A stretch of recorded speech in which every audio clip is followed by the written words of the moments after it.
Kami kayaya. Today. Ay, nawa yan. Sinisipa siya ng baby ko. Sinisipa niya. Dito ka, dito. Itin mo. Sinisipahin ka yan.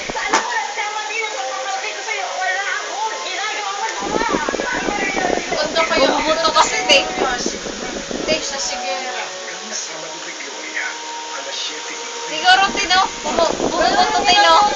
Pag sinisipa, no, bumubuto. Bumubutol. Hindi, yung ano, di ba maramdaman mo tumutunog? Gumagano na lang sa dyan, ano? Hindi ko lang ano. Basta bumubukol yan. Bumubukol, pero bumubuto muna, di ba? Ito ka lang. Ipitin mo siya.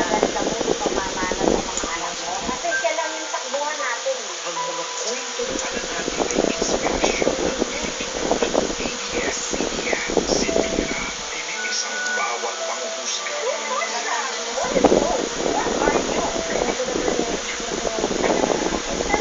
Maganda na to eh. Ngunit si Iris, di maaawat sa pagkakamay sa kanya.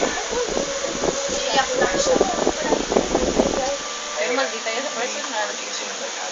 Baligtad nga yan silang dalawa. Tapos ang kasamaan na pinararanas sa kanya.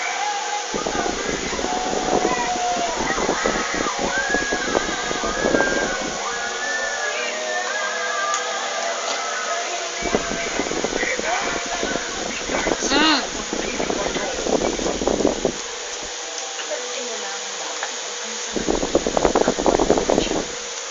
Eh, Bea. Sabi sa amin, mayayaman.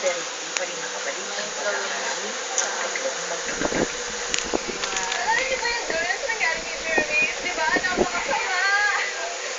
Tawa kaya.